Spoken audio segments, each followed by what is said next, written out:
جسدي وروحي. إن الله وملائكته يصلون على النبي يا أيها الذين آمنوا صلوا عليه وسلموا تسليما.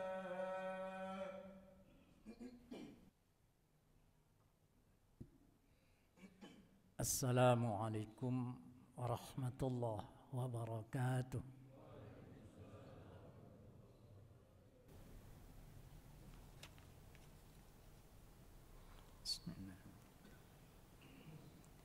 الحمد لله حمدا كثيرا بلا غاية ونشكره شكرا جميلا بلا نهاية. أشهد أن لا إله إلا الله وحده لا شريك له وأشهد أن محمدا عبده ورسوله لا نبي بعده.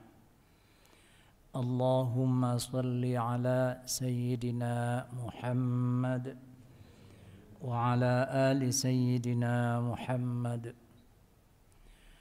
أوصيكم ونفسي بتقوى الله فقد فاز المتقون.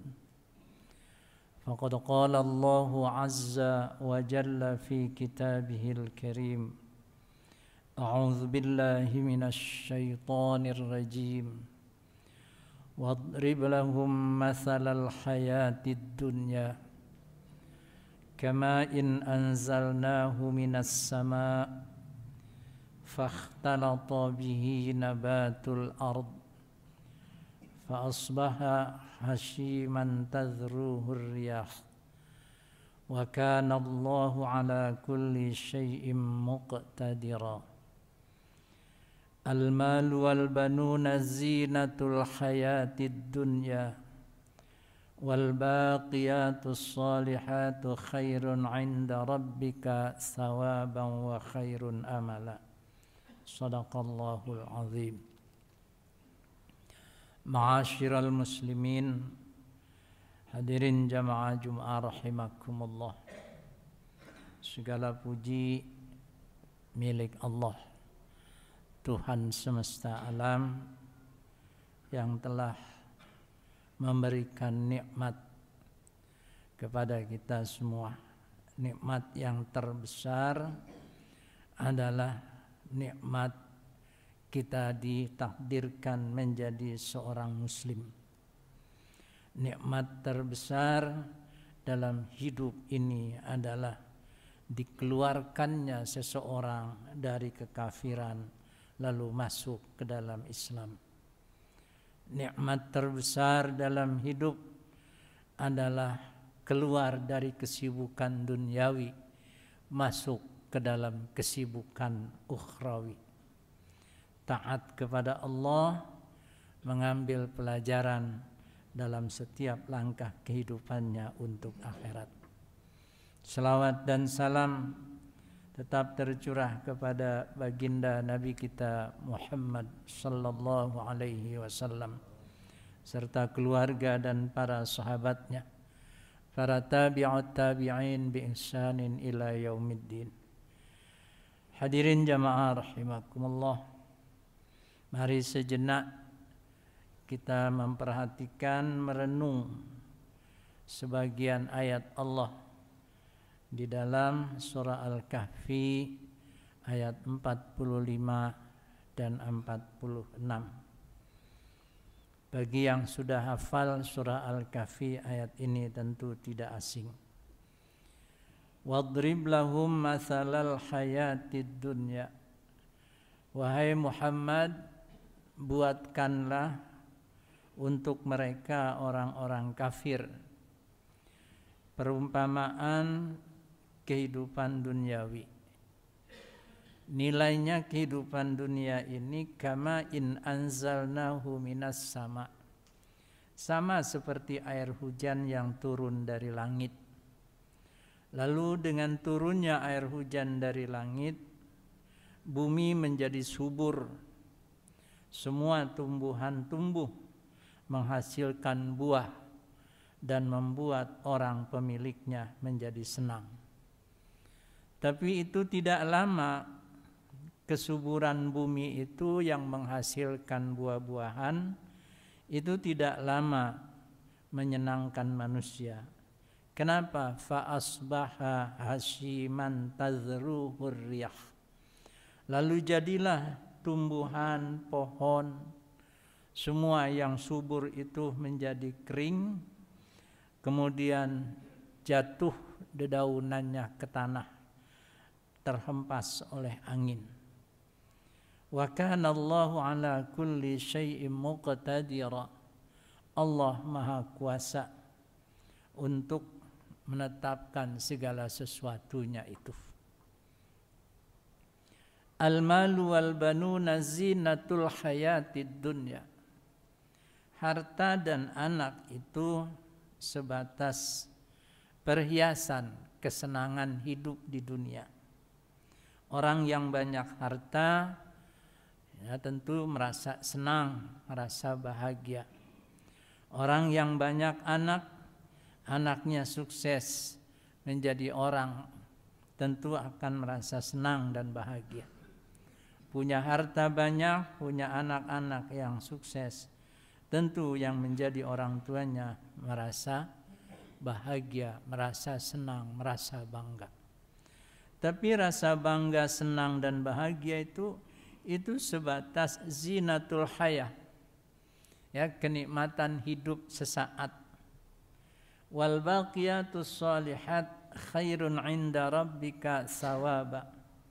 Amal-amal yang kekal, yang salih, amal-amal yang bagus, khairun punya nilai lebih baik di sisi Tuhan kamu pahalanya.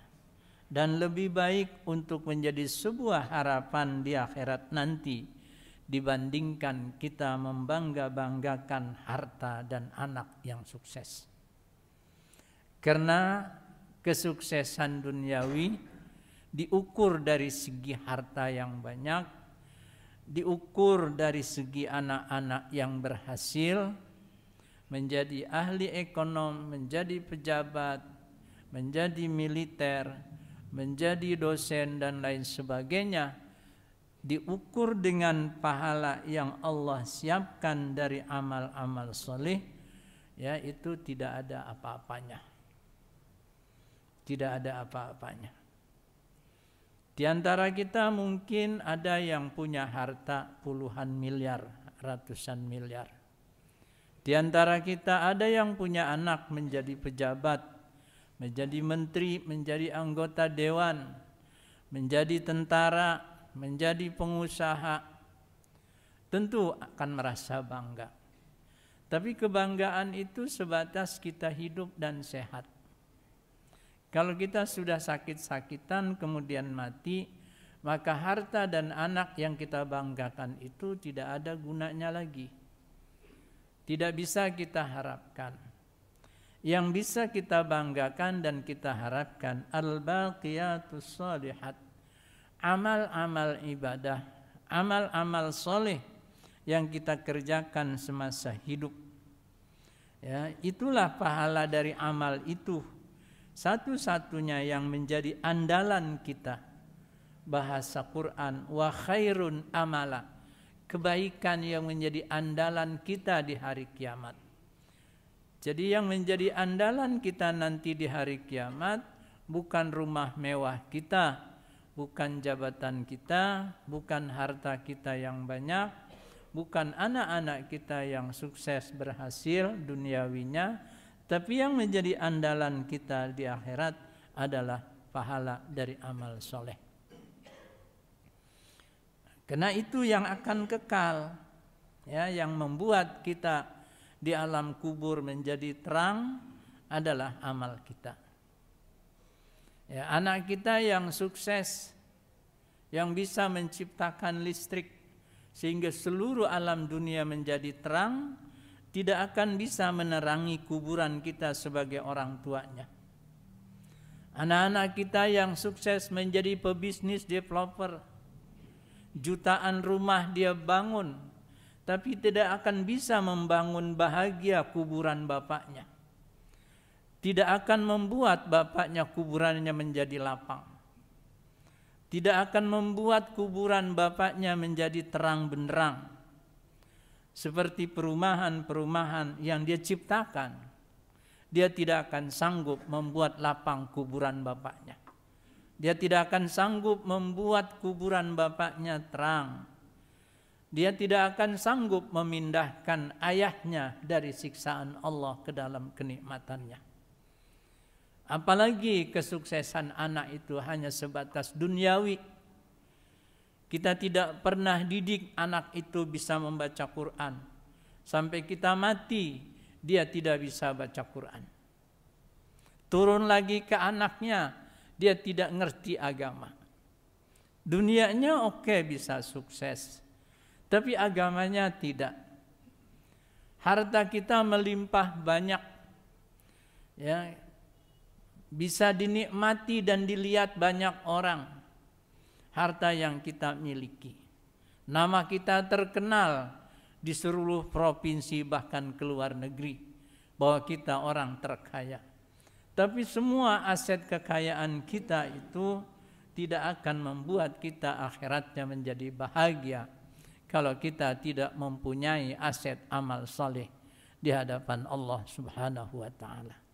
Karena itu hari ini melalui khutbah yang singkat, siapapun di antara kita yang hadir pada Jumat hari ini, tidak perlu kita merasa bangga dengan keberhasilan harta yang banyak, dengan keberhasilan anak-anak yang dianggap sukses, kalau kita sungkan dan malas tidak mau ibadah kepada Allah Subhanahu wa taala.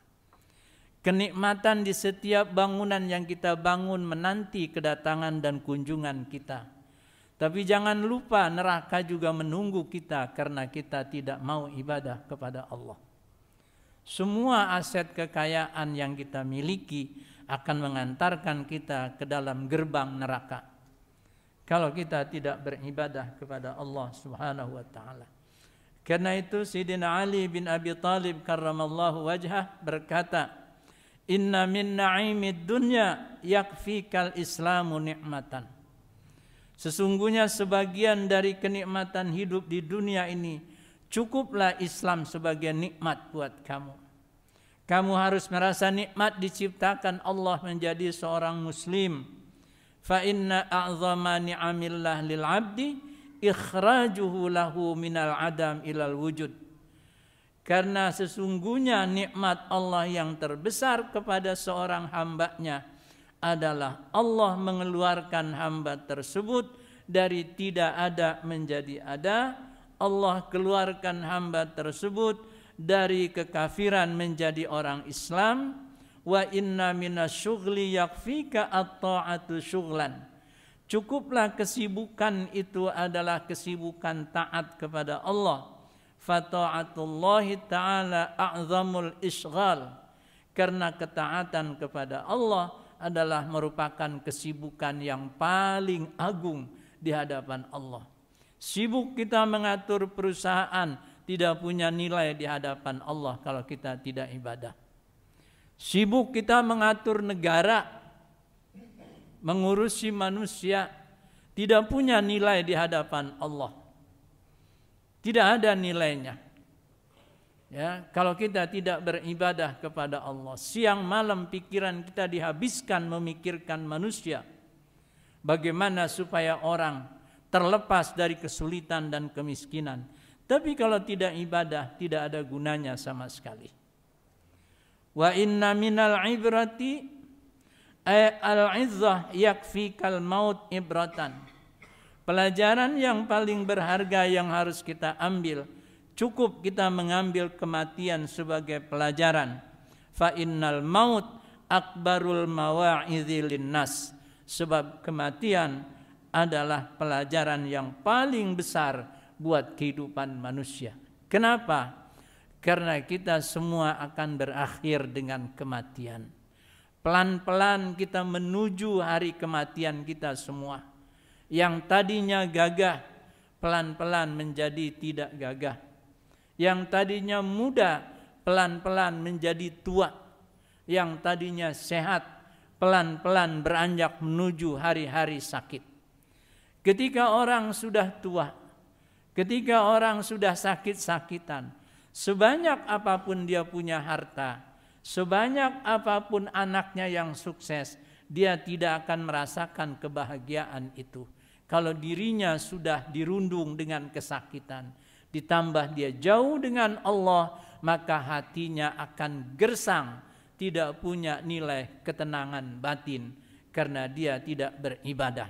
Semakin dekat dengan hari kematiannya, kalau dia tidak ibadah, maka hidupnya akan semakin gelisah, tidak punya makna sama sekali.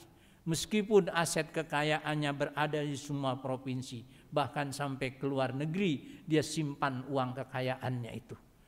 Tetapi semakin dekat dia dengan hari kematiannya, hidupnya semakin menderita, semakin gelisah, semakin dihantui rasa takut. Oleh sebab itu, melalui khutbah Jumat ini, marilah aset yang ada pergunakan untuk mendukung kita ibadah kepada Allah. Kesehatan yang masih Allah berikan kepada kita, kita pergunakan sebaik-baiknya untuk memperbaiki amal ibadah kita, bahkan menambah ibadah kita kepada Allah Subhanahu wa taala, agar kelak Allah mengakhiri hidup kita dengan keadaan husnul khatimah. Karena itu jangan lupa setiap kita bermunajat kepada Allah, lantunkan doa Allahumma ahsin aqibati fil umuri kulliha wa ajirni min khizyid dunya wa min azabil akhirah. Ya Allah, perbaikilah akhir kehidupanku, jauhkan aku dari kehinaan hidup dunia dan akhirat, dan dari siksa neraka. Allahumma a'inni ala zikrika wa husni ibadatik. Ya Allah, bantu aku ya Allah untuk senantiasa bisa berzikir kepadamu dan memperbaiki ibadah yang selama ini hati jauh denganmu ya Allah. Barakallah li wa lakum fil Qur'anil azim wa nafa'ani wa iyyakum bima fihi minal